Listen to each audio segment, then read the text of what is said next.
En esta pincelada queremos hablar de Teresa de Jesús como reformadora.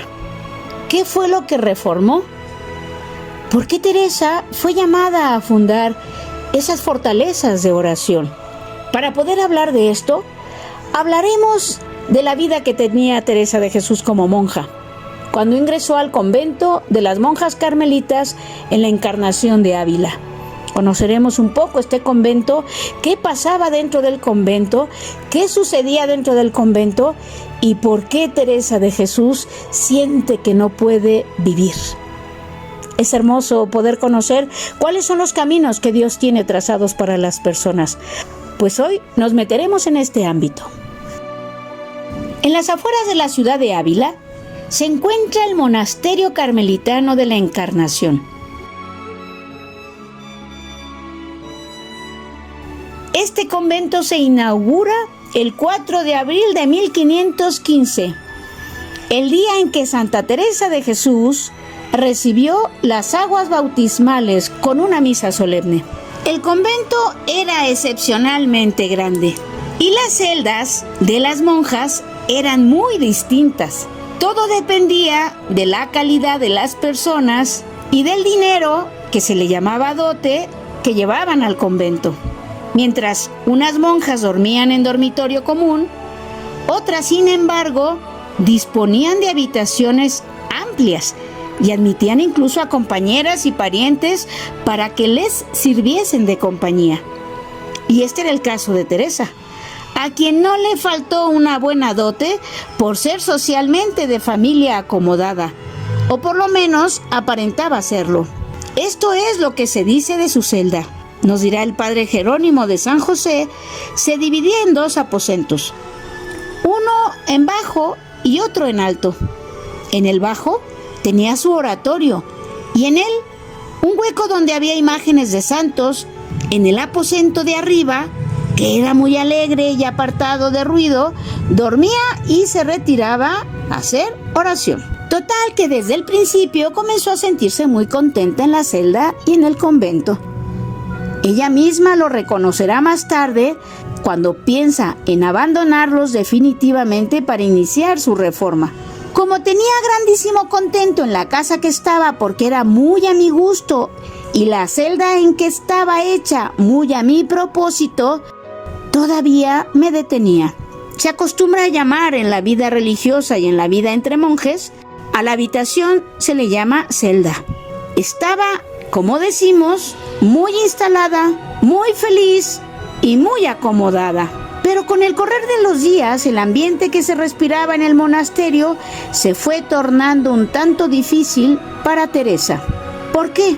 En primer lugar, por el número excesivo de monjas. En este convento no debían subir de 14 monjas. Sin embargo, la abundante solicitud de admisiones hizo que el número se acrecentase desordenadamente. Dicen que mujeres juntas ni difuntas.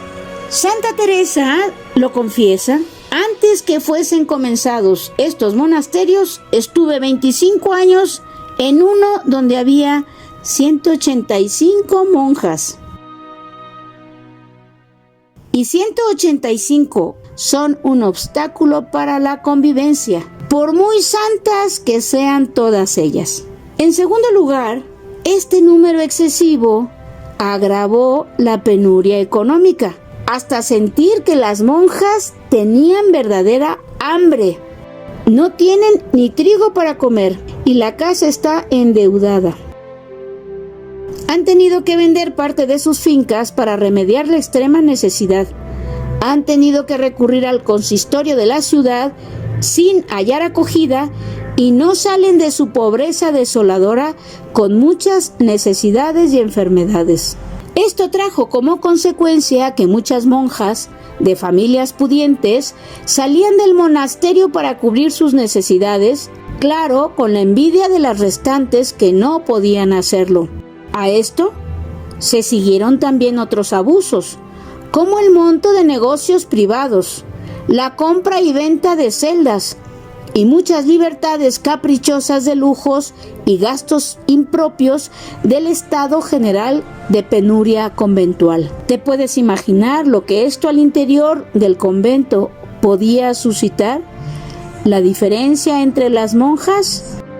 En tercer lugar, la libertad existente para salir de la casa. En realidad, en el convento no existía la clausura.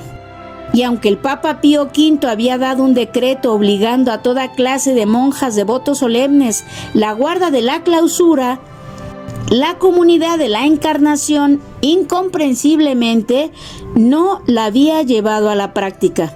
Como consecuencia, las monjas salían y entraban, iban de compras y de visiteos y acudían a casa de padres y parientes y amigos. Teresa no era ninguna excepción. Por ejemplo, cuando al año y medio más o menos de estar en el monasterio se enfermó gravemente debido al cambio de vida y de los manjares que le hicieron daño a la salud, como anota ella, la llevaron a un pueblito llamado Becedas para reponerse de la salud. Y allí permaneció casi un año fuera del monasterio, en casa de una de sus hermanas. Y finalmente, otro de los motivos por los cuales era muy difícil la convivencia entre las monjas y la buena relación es que había en la Encarnación una excesiva libertad para las visitas de la gente de fuera. Allí llegaban familiares, amigos, conocidos y hasta pretendientes, de manera que a ciertas horas el monasterio se convertía en una plaza pública. Pensemos en las 185 monjas que habitaban la casa. Total, que la vida religiosa de las monjas no andaba muy bien. Y esto lo reconocía la parte sana de la comunidad. De ahí la insatisfacción en que vivían muchas monjas, hasta que denunciaron la inobservancia al general de la orden, el padre Juan Bautista Rubeo, aprovechando una visita que les hizo. Teresa confiesa que en el convento, a pesar de todo, había muchas siervas de Dios, y era Dios harto servido en ellas. Estas eran principalmente las que llevaban el peso de la observancia religiosa, que no era nada ligero en verdad. En este ambiente un tanto forzado de actos comunitarios de piedad, por una parte, y de libertades, por parte de otras, le tocó vivir a la santa durante 27 años. Y aunque a ella no le faltaron visiteos y concesiones de las que más tarde se lamentó, sin embargo, todo hace pensar que se entregó a la práctica de la observancia religiosa con la alegría y vehemencia propias de su carácter y disposición habitual. Sin embargo, así no se podía. Teresa no podía entrar en oración con Dios.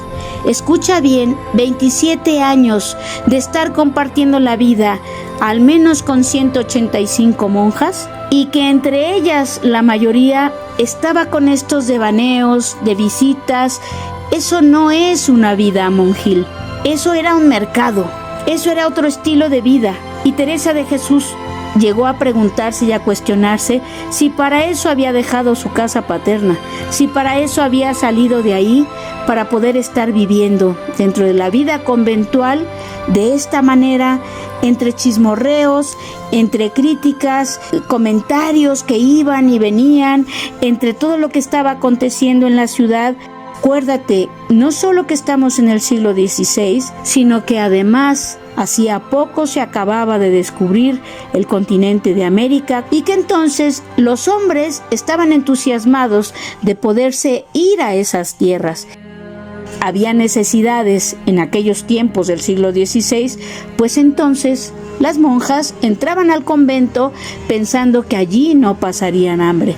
Sin embargo, fíjate las diferencias que había entre ellas. A la larga, a Teresa de Jesús le pesó más y no podía, hasta que lamentándose ante Jesucristo y ante aquel Cristo que algún día ella vio, que tuvo su conversión después de ver todo lo que él había padecido por ella, es entonces que Teresa de Jesús se plantea otra forma y modo de poder vivir su vida religiosa, su vida de piedad y de oración, su llamamiento a entregarse a Jesucristo, a Dios nuestro Señor.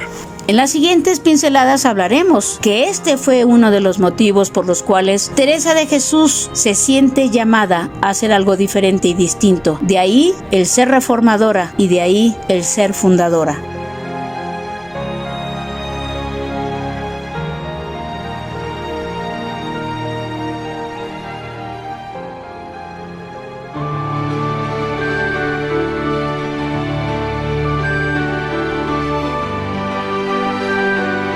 Todo, todo, todo por Él, para siempre, siempre, siempre.